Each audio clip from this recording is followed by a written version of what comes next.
For years, Donald Trump's war with the FBI looked like a loud, messy, and sometimes theatrical feud. Angry tweets, witch hunt rants at rallies, threats to clean out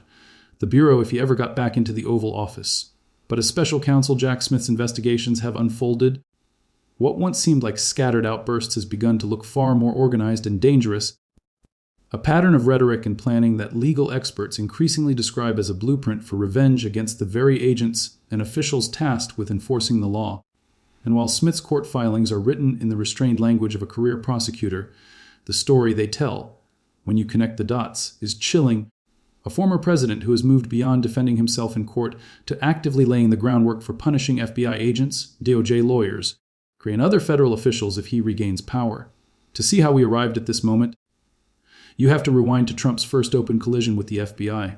the Russia investigation, when he fired James Comey and then boasted to Russian officials in the Oval Office that he had relieved great pressure by doing so. From that point forward, Trump framed the Bureau not as a neutral law enforcement agency, but as a corrupted enemy and specific agents.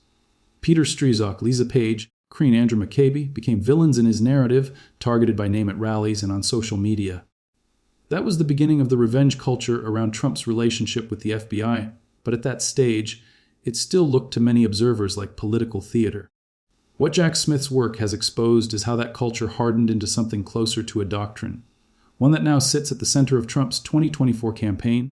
where he openly promises to be the retribution of his supporters and hints that in a second term he would unleash the power of the Justice Department not to uphold neutral laws but to settle scores. In his indictments and motions, Smith carefully documents how Trump reacted to investigative pressure, not simply by proclaiming innocence, but by escalating attacks on individual public servants, amplifying conspiracy theories about Gestapo, FBI agents, and encouraging a climate in which threats, doxing, and intimidation became almost predictable side effects of being assigned to a Trump-related case. When the FBI searched Mar-a-Lago for classified documents, for example, Trump's response was not to argue the law in good faith, but to post names and partial information about agents on his social media platform,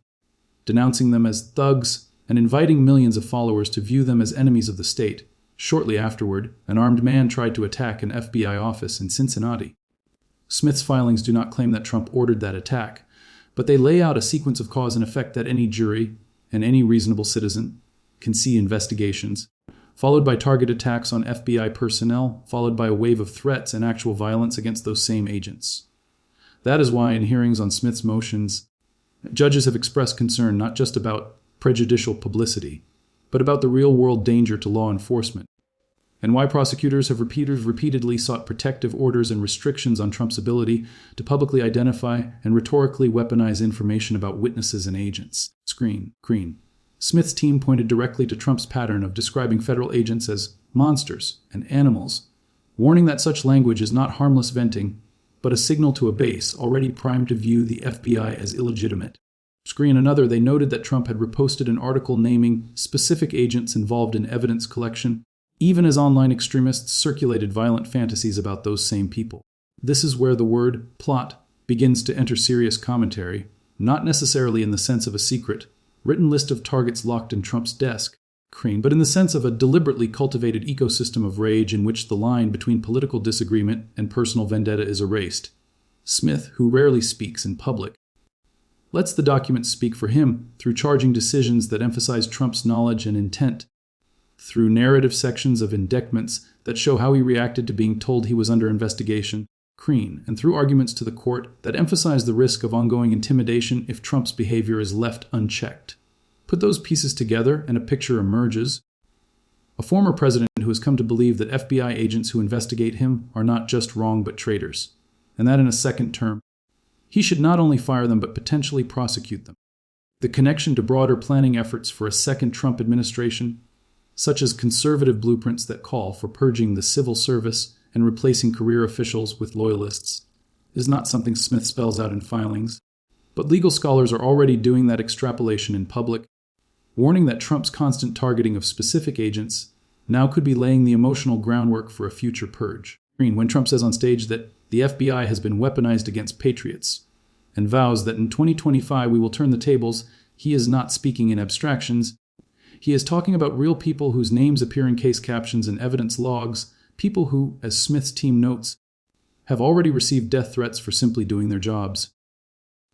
What makes Jack Smith central to this story is not just that he's one of the prosecutors on the receiving end of Trump's fury, Green, but that his investigations into January 6th and the classified documents case have cornered Trump in ways that dramatically raise the stakes of his revenge impulses, Green. In the January 6th indictment, Smith lays out how Trump was told repeatedly by his own advisors and intelligence officials that there was no evidence of massive fraud. Yet he continued to insist the election was stolen, targeting local election workers and state officials until they, too, became victims of harassment and threats. That pattern, denied facts, followed by personalized attack, followed by danger, is now repeating itself with the FBI. In the classified documents case, Smith meticulously describes how Trump allegedly concealed highly sensitive materials and then, when confronted, lashed out at the agents who came with a lawful warrant to retrieve them, branding the process as a raid by corrupt operatives.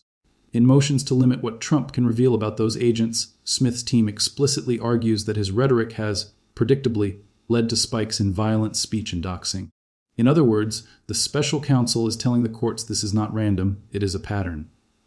And patterns can be plans, even if they are never typed up on official letterhead. Against that backdrop, Trump's repeated promises on the campaign trail to end the corruption at the FBI by cleaning house and putting people in charge sound less like generic conservative talking points and more like threats aimed at specific professionals whose only sin was touching a Trump file. Former DOJ officials, including Republicans, have started calling this out directly, warning that if Trump wins in 2024, there is a genuine risk that the Justice Department and FBI will be bent into tools of personal retaliation. Smith's filings, though narrow and Casey-specific, feed into that fear by documenting in real time how Trump treats law enforcement, not as neutral, but as prey. If you step back and look at the wider field, Trump's praise for retribution, his support for pardons for January 6 rioters, his threats to appoint a special prosecutor to go after the Biden family, the pattern widens even further, transforming into what some analysts have bluntly called a revenge presidency blueprint. Smith, bound by ethics, does not use such language, but by insisting that Trump's speech has real consequences, and by urging judges to treat his intimidation of FBI agents and witnesses as relevant to bail conditions and trial management, he is doing something equally important. He is forcing the legal system to recognize that Trump's war on the FBI is not an abstract policy disagreement.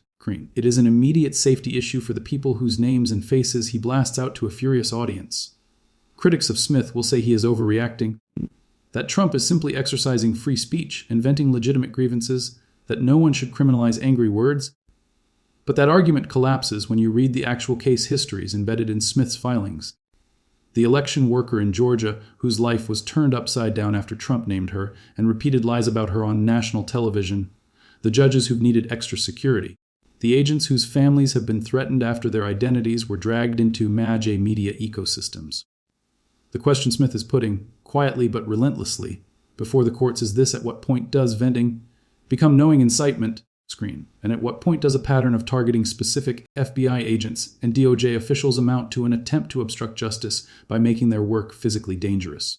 He is not asking judges to rule on Trump's politics. He is asking them to protect the process itself from being shattered by one man's desire for payback. In that sense, when commentators say Jack Smith exposes Trump's revenge plot against FBI agents, what they often mean is that through the cumulative weight of his indictments and motions, he has illuminated a through line others miss at a former president who uses his influence to turn neutral institutions into enemies in his followers' eyes, who responds to legal accountability not by arguing the law, but by delegitimizing and endangering the people who enforce it, and who now openly campaigns on a promise to reverse roles, criminalizing those who once tried to hold him to account. You do not need a leaked memo or a smoking gun audio tape to see the outline of that plan. You only need to read Trump's words next to the sworn accounts of what those words have unleashed, and then read Smith's careful, methodical efforts to get the courts to draw a line. Whether that line holds, whether judges will continue to tighten restrictions on Trump's ability to single out FBI agents and prosecutors, whether voters will recognize the danger of handing the machinery of federal law enforcement to a man who has spent years describing its rank and file as an enemy class, may be one of the defining tests of this moment. Jack Smith has done what a prosecutor can: trace the connections, present the evidence, and warn in sober language about the risks. The rest, as the clock ticks toward 2024, is up to a justice system and an electorate now fully on notice that Trump's battle with the FBI is no longer just about his past, It is a preview of the revenge he promises for the future.